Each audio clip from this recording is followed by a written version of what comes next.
स्वागत है दोस्तों। आज के इस ट्यूटोरियल में हम पेज लेआउट करना सीखेंगे कि पेज को किस तरह से लेआउट कर सकते हैं, पेज का साइज किस तरह से चेंज कर सकते हैं तथा इस पेज सेटिंग को किस तरह से हम अपनी आवश्यकता के हिसाब से मॉडिफाई कर सकते हैं।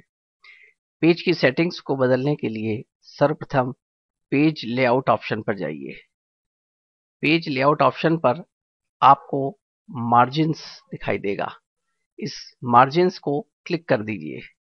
मार्जिन्स को क्लिक करने पर आपको विभिन्न प्रकार के लेआउट्स दिखाई देंगे जो वर्ड अपनी ओर से आपको स्पेसिफाइड करता है, जैसे लास्ट कस्टम सेटिंग। इसके अंतर्गत आपको उन सेटिंग्स को दिखाया जाता है जो कि अंतिम रूप से किसी यूजर द्वारा आपके सिस्टम पर की गई थी।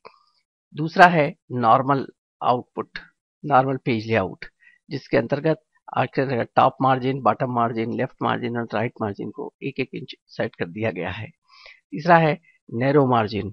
नैरो मार्जिन के अंतर्गत आपको टॉप मार्जिन और बॉटम मार्जिन सहित अन्य सभी मार्जिन 0.5 इंच के कर दिए गए हैं। इसी तरह से अन्य सभी मार्जिन आपको दिखाए गए हैं। एक अन्य मार्जिन आता है जिसे कहते हैं कस्टम मार्जिन, जिसकी सहायता से आप अपने लिए पेज को कस्टम तरीके से लेआउट कर सकते हैं। इसको क्लिक करने पर आपके सामने custom page layout margin box आपके सामने खुल जाएगा तथा यहाँ पर आप अपनी आवश्यकता के हिसाब से अपनी सेटिंग कर सकते हैं। जैसे यहाँ पर मैंने सेटिंग करी 0.25 इंच।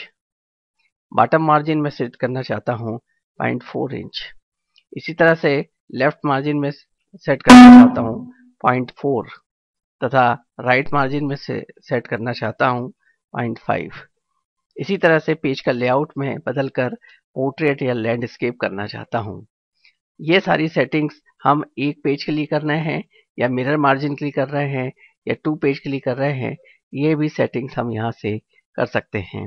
साथ ही ये पेज सेटिंग्स केवल इस सेक्शन के लिए है या इस पॉइंट के आगे है, ये सेटिंग्स भी हम यहाँ पर कर सकते हैं। पेज को आकार और प्रकार को बदलने के लिए डिफरेंट मार्जिन्स यहाँ दिखाए गए हैं, जैसे A4 है, टेबुलाइट है, लीगल है, A4 है, A3 है। इसी तरह के अन्य साइज आपको दिखाए गए हैं। इनका यूज करते हुए हम बदल सकते हैं। इसी तरह से यहाँ पर भी है दिस पॉइंट फॉरवर्ड या होल्ड पॉइंट। पेज के लेआउट को चेंज करने के लिए अन्य सब चीजें यहाँ पर दी गई हैं। साथ ही यहाँ पर सेक्शन है, स्टार्ट है न्यू पेज के ऊपर, कॉलम के ऊपर, ये सारी चीजें यहाँ से सेट करने दी जा सकती है और इन सेटिंग्स को हम अपने लिए बदल सकते हैं। Thank you.